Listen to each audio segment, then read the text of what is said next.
Hi everyone, welcome to Vivid Botany. We are looking another question of match the following type. This question is taken from mineral nutrition, nitrogen metabolism, biological nitrogen fixation. So let us see.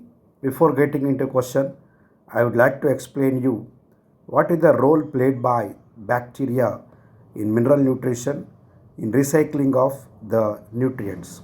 We have some examples here regarding the role of this bacteria and chemical conversions. You see, some bacteria which we call as nitrifying bacteria, chemoautotrophs, they oxidize the ammonia into the respective oxides. Let's see here, that is 2 molecules of ammonia is oxidized by 3 molecules of oxygen to give rise to 2NO2 minus. This is called nitrite, plus 2 protons plus 2 water molecules. This reaction is oxidation of ammonia into nitrites. This is done by two kinds of bacteria. One is Nitrosomonos and another is Nitrococcus. Nitrococcus and Nitrosomonos, both bacteria do this particular reaction where they oxidize ammonia to form nitrite. And further, 2 molecules of nitrite will further oxidize to form 2 molecules of nitrate, that is NO3 minus. This is done by another bacteria called Nitrobacter. So you see the prefix is same in both all the bacteria, Nitrococcus, Nitrosomonas and the Nitrobacter. These three are called as nitrifying bacteria. Nitrifying bacteria, and these 3 bacteria are called as chemoautotrophs.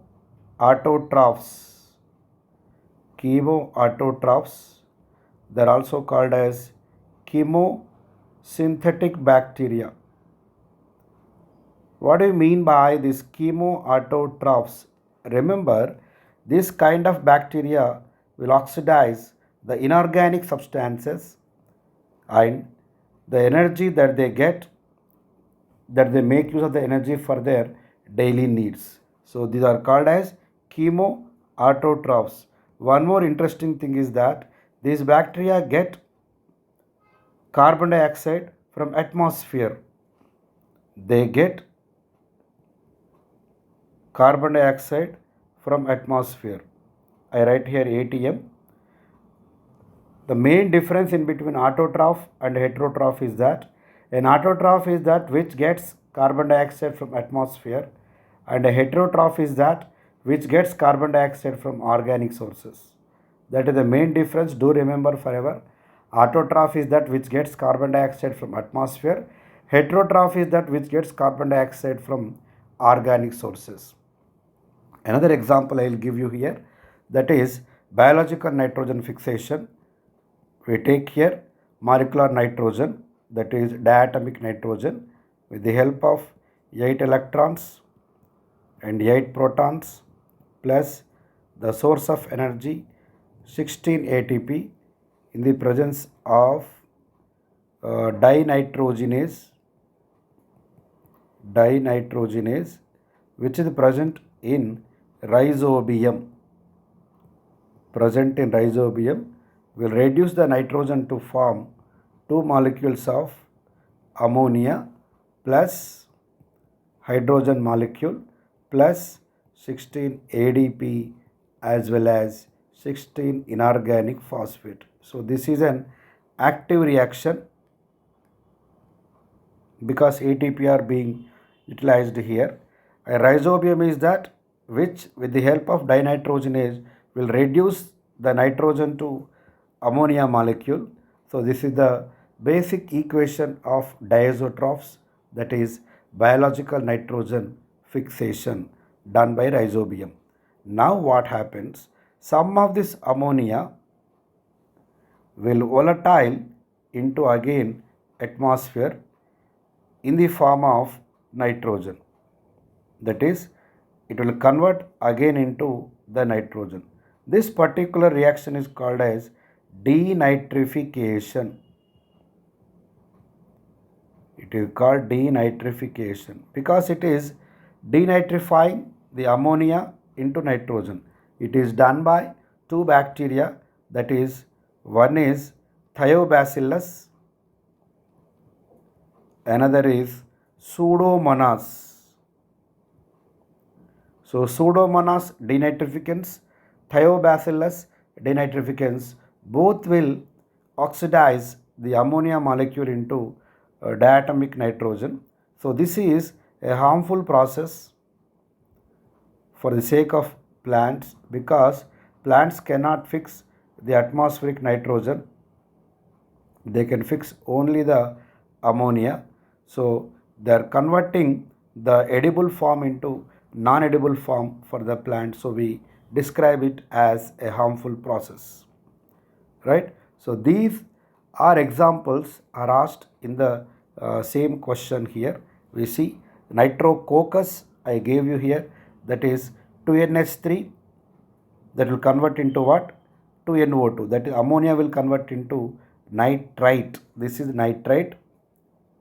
You should know this is NO2 minus. So Nitrococcus will convert ammonia to nitrite. Right. The Rhizobium converts here biological nitrogen fixation, that is nitrogen to ammonia. Yeah, this is conversion of nitrogen, atmospheric nitrogen to ammonia. The fourth one is the right one. Then Thiobacillus denitrificans, it causes denitrification that converts ammonia to dinitrogen. The Nitrobacter, which converts nitrites to nitrates, that is the third option here, D. This is nitrite to nitrate. So a very beautiful question. In textbook, the equation, the reactions are given. Of course, they are explained. But here, in this question, they very clearly framed along with the examples. Of course, it did not give the reactions. I gave the reactions. It is also the topic biological nitrogen fixation and nitrogen metabolism. They did not deviate the question from other than this topic. So within same topic, one subtopic, the question is framed, but multiple concepts are questioned within subtopic. So one should remember here the reaction, what's going on here. Remember, it is oxidation of ammonia to form nitrates and further oxidation of nitrite to form nitrate. So ammonia to nitrite, nitrite to nitrate, and then nitrogen to ammonia, and then ammonia to dinitrogen. 4 reactions are given. For 4 reactions, 4 different bacteria are there. 4 different bacteria are asked, framed in this question. So an excellent question. I think you have understood it very well. Once again, I am telling you that the nitrifying bacteria are called chemoautotrophs. They are also called as chemosynthetic bacteria. And auto, the auto indicates that they get carbon dioxide from atmosphere. If I say hetero instead of auto, remember hetero indicates that they take carbon dioxide from organic sources, and auto indicates that they take carbon dioxide from the atmosphere. And remember one more thing is that chemoheterotrophs are largely occurring bacteria on this globe. They include here parasites especially. They cause different kinds of diseases. That statement is there where chemoheterotrophs are biologically more in number in bacteria. That statement is there in biological classification of +1. So this is the question here. I think you have understood it very well. Do remember, do practice the equations. Sometimes you see the question can be framed here that the number of ammonia I am taking here number of oxygen, number of nitrates, number of hydrogen and number of water. Here it is 2, 3, 2, 2, 2. And you see here number of nitrates and number of nitrates. Here also in biological nitrogen fixation, electrons, protons and ATP molecules are present in 1:1:2. So this can be also framed into a question, because when they are mentioning the reaction, the equation in the textbook, question can be framed in any pattern. One should be vigilant, one should practice. You practice these reactions like you practice the reactions in inorganic chemistry. Then only you can do this kind of bits very easily. And this question is not that much difficult. One can do this very well. And I think you have understood it very well. Let's go to another question. And please don't forget to subscribe my channel Vivid Botany. Thank you.